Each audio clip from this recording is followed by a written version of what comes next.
Today, we do math. Pretty incredible math. Not my strong point, but in this case, absolutely incredible how accurate these numbers are. Remember, Daniel is writing this about 500 years before Christ. And so let's dive into this. Daniel is praying, and in the midst of that prayer, Gabriel is dispatched from heaven with a message. Now, don't let it throw you off in verse 21 where it says that Gabriel is the man Gabriel. That is an angel, no doubt, because it says he flies swiftly. We know that human beings don't fly swiftly. Why then did Daniel call him the man Gabriel? Simply because he came in the form of a man, as opposed to one of the bizarre, strange beasts that Daniel has been seeing, or like a wind or something where it was more spiritual in nature. No, Gabriel came as a man, in the form of a man, to give Daniel some numbers. Now, the numbers start in verse 24. And it says this: 70 weeks are determined.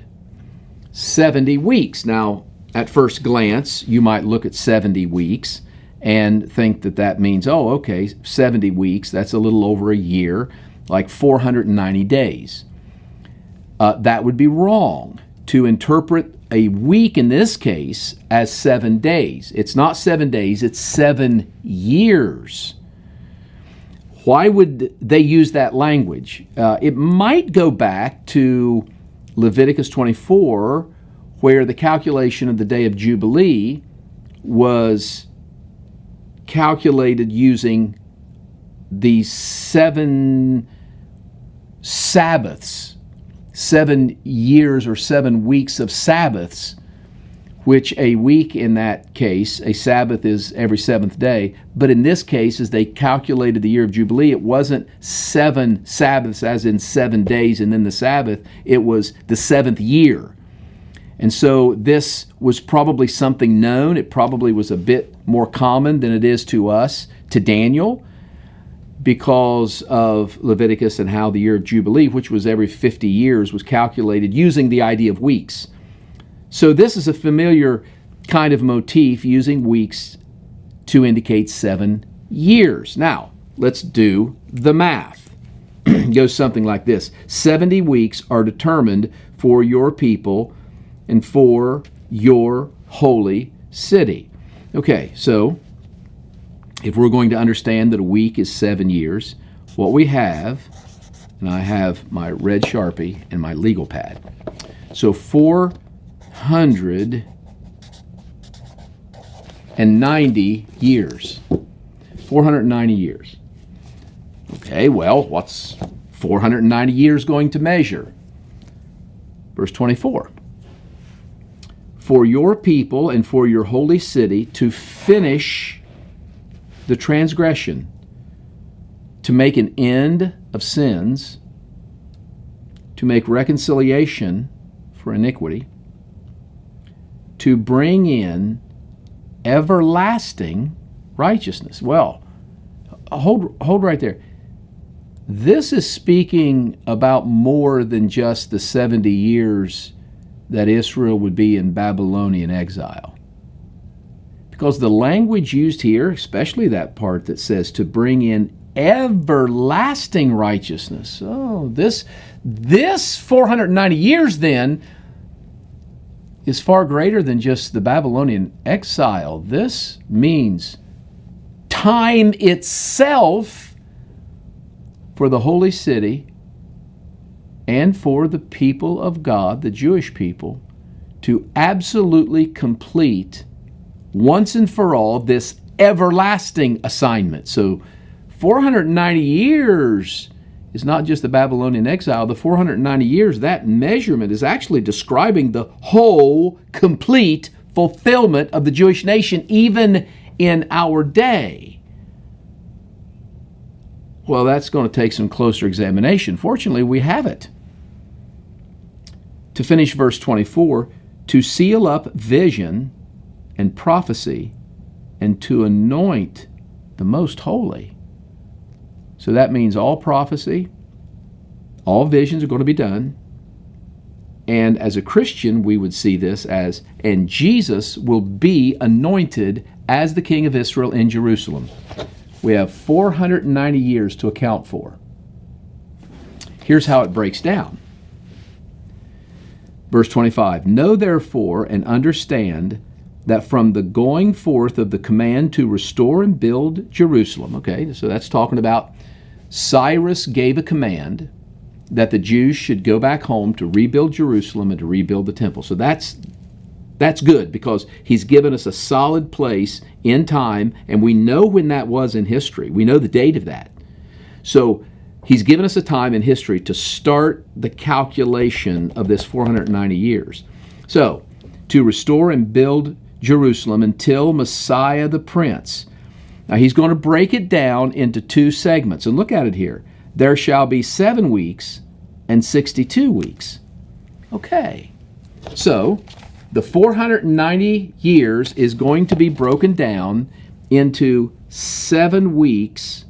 And remember, a week is 7 years, so 7 times 7, and 62 times 7. Okay, let's do that math if we can. So the 490 years is broken down into one segment of 49 years and a second segment of 434 years.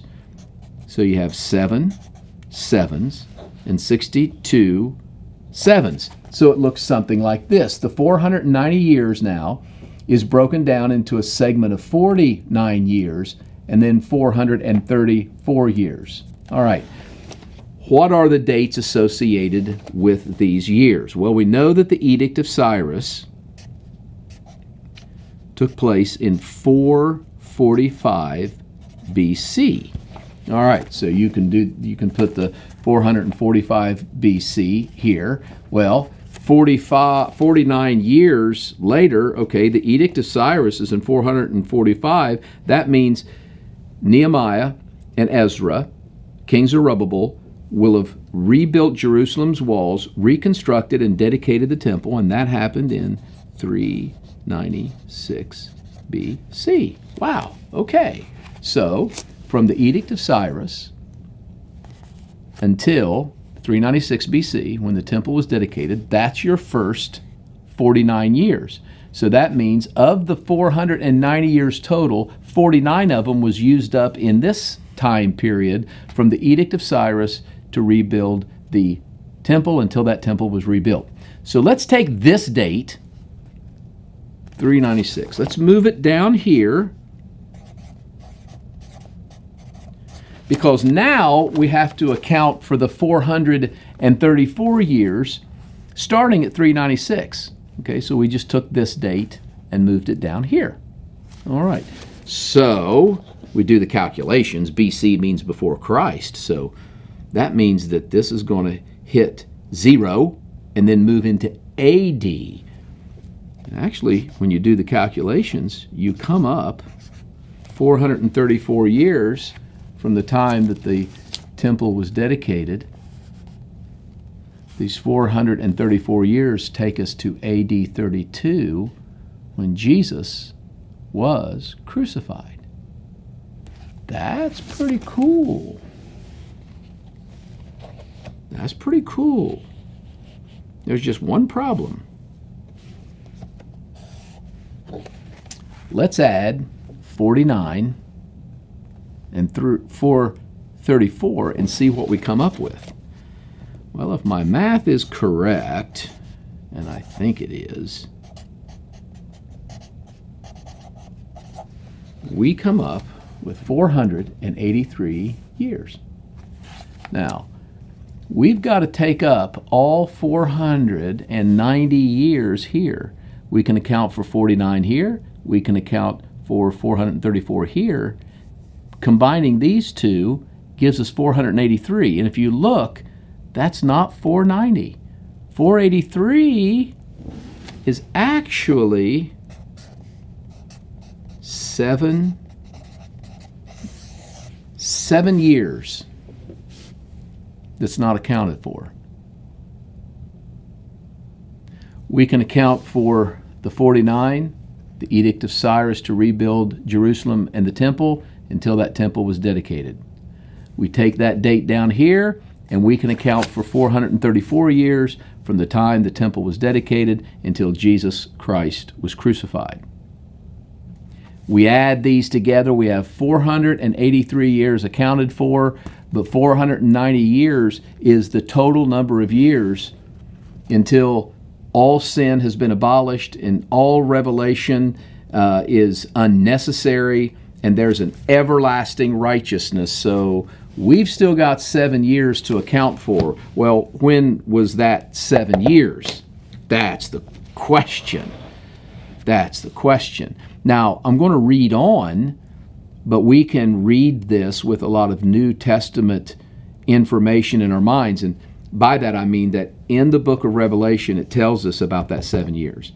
This is often called Daniel's last 7 years, or his last week of years. There's 1 week, 7 years. There's 1 week that's unaccounted for. And what has happened here is that when Jesus died on the cross, God stopped measuring time for Israel. It was like push pause. For the last 2,000 years, we live in what's called the age of the Gentiles. So God pushed pause on national Israel being the primary group through which he executed the kingdom. And now we live in the church age, or the age of the Gentiles, where God's covenant people are anyone that believe in Jesus Christ. And so he pushed pause on national Israel. Did he push delete? No. Did he just push stop? No. Pause. Let's round up the Gentiles. Is God done with Israel? No. In fact, Israel holds the key for the return of Jesus, because it's in their repentance, according to Acts 3:19. It's according to their repentance that God actually sends Jesus back upon the repentance of Israel. This is why everything that we do really should ultimately center on reaching Israel with the gospel. The whole of earth and its time rests upon national Israel. And this last week, 7 years, John talks about it in the book of Revelation, that ultimately Jesus is going to return and set up his kingdom. But there's a last 7 years here. And it is alluded to in the last 2 verses of this chapter, 26 and 27. And after 62 weeks, Messiah shall be cut off, but not for himself. And the people of the prince who is to come shall destroy the city and the sanctuary. The end of it shall be with a flood, until the end of the war of desolations are determined. Then he shall confirm a covenant with many for 1 week. But in the middle of the week he shall bring an end to sacrifice and offering. And on the wing of abominations shall be one who makes desolate, even until the consummation which is determined is poured out upon the desolate. That just means this. It seems from the book of Revelation, the last 7 years, that there will be a messianic figure that will be accepted by the Jewish people as Messiah, because of course they don't recognize Christ.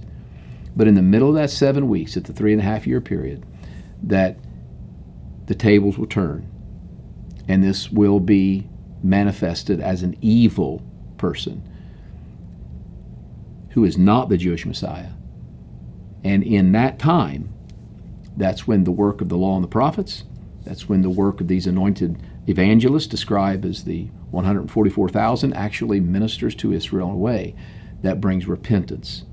And it's in Israel's repentance that Jesus returns. And so we have a 7-year period where God pushes unpause, and Israel fulfills her assignment, and Jesus Christ comes back and sits on a throne on earth to reign forever and ever, and we shall reign with him.